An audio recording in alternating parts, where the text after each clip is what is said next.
Programme के and पे हैं शाहिद अफरीदी, और आप साथ बैठे हो और पाकिस्तान इंडिया मैच का आपसे सवाल ना हो तो ये ज़्यादती होगी। पाकिस्तान और इंडिया का एशिया कप के अंदर मैच होने जा रहा है 14 को।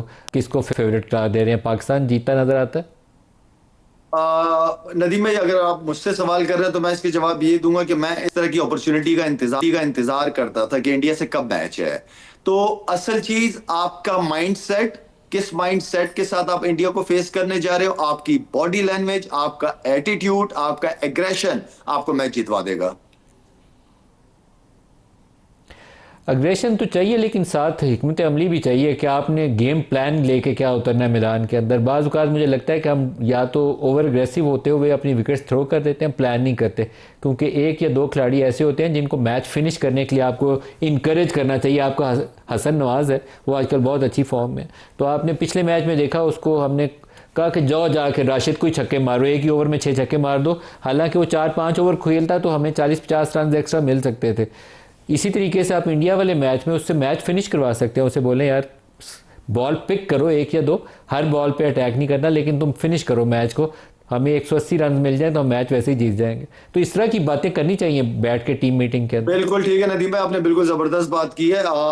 असल चीज ये कि कोच और कप्तान का एक पेज पे होना बहुत जरूरी है। एक पेज पे होने का मतलब कि आप अपने प्लेयर को ग्राउंड में जब उतारोगे तो उनका माइंडसेट क्या होगा, उनकी अप्रोच क्या होगी।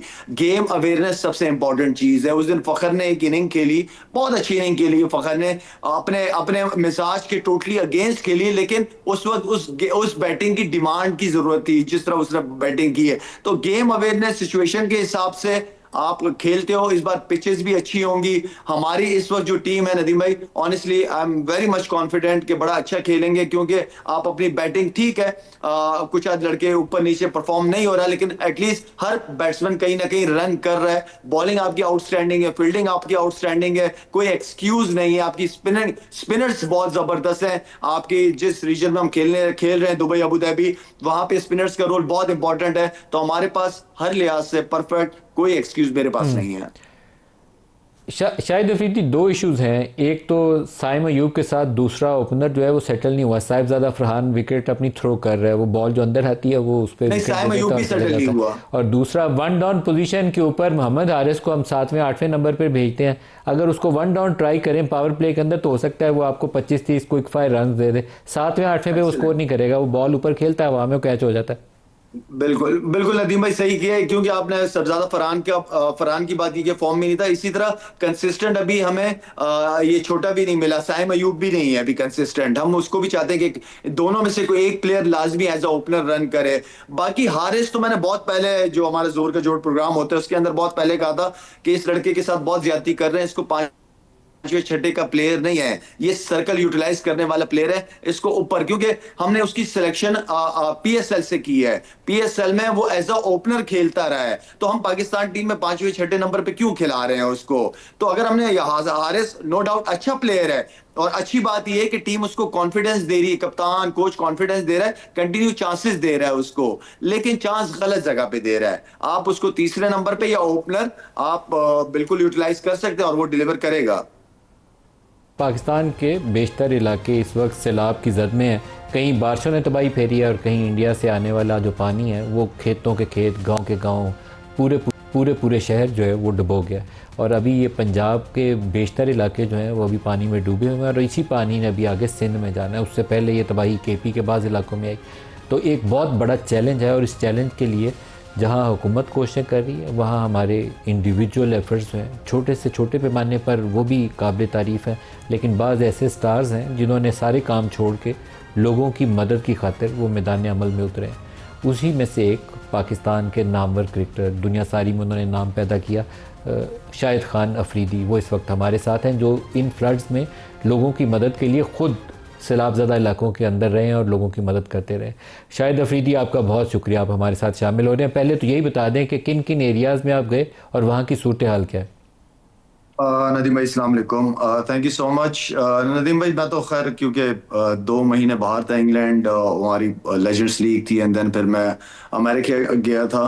तो 2 महीने के बाद जब घर वापस आया तो एक आधा डेढ़ दिन घर पे रुका, और जो सिचुएशन, जो तस्वीरें बुनेर से और सवाबी से शेयर हो रही थी मेरे पास, जो आ रही थी या सोशल मीडिया के थ्रू आ रही थी, ऑनेस्टली स्पीकिंग नहीं रहा गया और निकला, फिर बुनेर गया मैं। बुनेर के बाद सवाबी गया। सवाबी के बाद बाजोड़ अभी गया क्योंकि ऑपरेशन चल रहा है। तो सैलाब के हवाले से अगर बात हो रही है तो आई थिंक के नदीम भाई, वीडियो देखना, न्यूज़ में देखना, मोबाइल में देखना, आप मैं ये कहने का मतलब ये कि उनके पास जाके उनसे मिलना, और जो सिचुएशन नजर आई, जिस तरह 2-2 मिनट में जो लोगों की इंटरव्यूज में डिफरेंट सोशल मीडिया पे, यूट्यूब वगैरह चैनल पे चीज़ों को शेयर करता रहा हूँ वहाँ के हालात के हवाले से। 14-14 फैमिलियाँ, 15-15 फैमिलियाँ, 2-2 मिनट के अंदर जिंदगी बदल जाना। आज भी बहुत सारे लोग हैं कहते हैं चल जो होना था वो हो गया, लेकिन एटलीस्ट मैं अपने बच्चों को, अपनी फैमिली को गोद में उठा के कहीं लाश तो मिल जाए, ताकि वो देख तो लूं एक नजर आखिर, ताकि उनको दफना तो सकूं मैं अपने हाथों से। तो वो सिचुएशन थी, काफी तकलीफ दे थी। काफी सारे लोगों की आंखों में जब मैंने देखा तो वो आंसू भी सूख गए थे नदीम भाई। और मैं समझता हूँ कि वहां पे मुझे बहुत अच्छा भी लगा। पंजाब से कुछ लोग आए हुए थे बुनेर, वहां पे गुजरांवाला के लोग थे। बहुत खुशी हुई कि वो लोग मुश्किल वक्त में उनके साथ खड़े थे। तो सिचुएशन तो इसी तरह की थी। अभी रेस्क्यू चल रहा है कुछ एरियाज में, सवाबी वगैरह रेस्क्यू क्लियर हो गया था। रिलीफ का काम, फिर रीहैब का काम होना है वहां पे। तो I am all with them, और मैं समझता हूँ कि पूरे पाकिस्तान को देखें। 2018 में भी नदीम भाई था, 22 में भी था, 25 में भी था। हम सीखते क्या हैं? हम इन इन ये जो इतने वाकयात होते हैं, और अल्लाह ना करे अगली बात इससे भी ज्यादा खतरनाक होगा। बात ये कि हमने क्या सीखा है। हमने जो मुल्क के लिए, जो आवाम के लिए जो बेस्ट डिसीजंस हैं वो कब लेंगे आखिर? हम कब स्टैंड लेंगे? तो आई थिंक कि हमें इससे पहले कि बहुत ही बड़ा कुछ ज्यादा हादसा हो जाए, हमें हर चाल को समझ के, दूसरों की चालों को समझ के चलना पड़ेगा। उस हिसाब से हमें अपनी तैयारियां करनी पड़ेंगी। हम्म। मैं कब तक अगर शायद इंडिविजुअल मैं अपनी अफरीदी बात हादसा करूं। तो ये भी बहुत बड़ा है। जो पिछला सैलाब था वो भी बड़ा हादसा था, ये वाला सैलाब जो है ये भी बड़ा हादसा है, ये छोटा हादसा नहीं है। बेशतर जो हमारी क्रॉप्स हैं वो तबाह हो गई हैं। कोई 900 के करीब लोग हैं जो अपनी जानों से जा चुके हैं। तो हमें अक्ल नहीं आनी, बस अफसोसनाक पहलू यह है कि हमें अक्ल नहीं आनी। दरियाओं के जो बेड्स हैं वो हमने कब्ज़ा किए हुए हैं, नालों के मुंह बंद करके हमने ज़मीनों कब्ज़ा कर लिए हैं, ग्रीन एरियाज़ हमने काट काट के उसको ब्राउन एरिया बना दिया। तो पहाड़ नेशनल काट लेवल दिए के हैं, ऊपर तो पहाड़ हमारे काट कानों पे दिए जूं ही हैं। नहीं रेंगती। नंबर माफिया पहाड़ ने काट दी, पहाड़ पहाड़ काट दिए, काट दी। हमने दरख्त काट दिए हमने। आखिर हम कर क्या रहे हैं? हम इसको, हर चीज को ना अल्लाह पे डाल देते हैं कि अल्लाह का अजाब, अल्लाह का अजाब। जाहिर बात है अल्लाह ने अकल भी तो दी है ना, डैम्स भी बनाने हैं, दरख्त भी लगाने हैं। मेरा मतलब है कि हम एक कुदरत के साथ क्या लड़ रहे हैं? अल्लाह ने अकल दी भी है, हम क्यों काम नहीं करते उस चीज पे? मैं क्या राशन ही देता रहूंगा? चलो मैं गरीब लोगों से घर बना देंगे, राशन दे देंगे, लेकिन आई मीन कि जो जो बेसिक्स हैं उसको तो हम तैयारी करें। हम चढ़े हटा दे, बाढ़ में जाए, काला बाग डैम, जो भी डैम है, एटलीस्ट छोटे डैम्स तो बनाए ना। हम कोई काम तो शुरू करें ना नदीम भाई। शायद शायद अफरीदी जो अभी नई रिसर्च है, हमने 2-4 प्रोग्राम में वो एक्सपर्ट्स लिए हैं, तो वो कहते हैं कि जो दरियाओं के बेड्स हैं उनको आप वाटर स्टोरेज के लिए इस्तेमाल कर सकते हैं। डैमों की लड़ाई में तो आप जाते जाते जाएंगे ना, उन सिर्फ उन बेड्स की कब्जा की हुई ज़मीन वापस लें और उनको साफ़ करके उनको स्टोरेज बनाएं। वो कुदरती स्टोरेज अल्लाह ताला ने दी हुई है।